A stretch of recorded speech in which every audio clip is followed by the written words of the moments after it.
మేము చిత్తూరు నుంచి మాట్లాడుతున్నాము.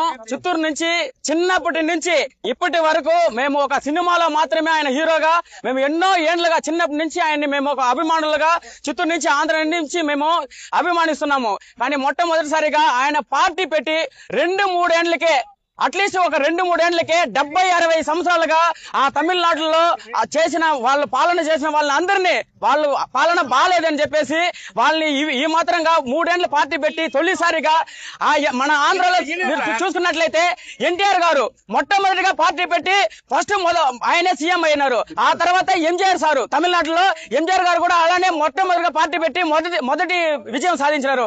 అలాగా ఏ కూటమి లేకుండా ఎవరితో పొత్తు పెట్టుకోకుండా న్యాయంగా నిజాయితీగా ఒక జన సమూహంలో తమిళనాడు జనాల్ని నమ్మి వాళ్ళు మాత్రం వాళ్ళకి మంచి చేయాలని 600-700 ఆయనకు వచ్చే జీతం మీరు చూసినట్లయితే ఒక సంవత్సరానికి ఒక సినిమా నటిస్తేనే 200-300 కోట్లు ఆయన సంపాదించగలరు. అలాంటి కోట్లను వదిలేసి ఆయన వచ్చి జనానికి మంచి చేయాలా, న్యాయం చేయాలా. ఆయనకి జనాల్లో చాలా కుటుంబాలు ఉన్నాయి, బలహీన వర్గాల కుటుంబాలు అన్ని. ఇది ఒకే ఒక కులానికి చేర్చింది కాదు, ఏకైక కులానికి చేర్చింది మాత్రం కాదు.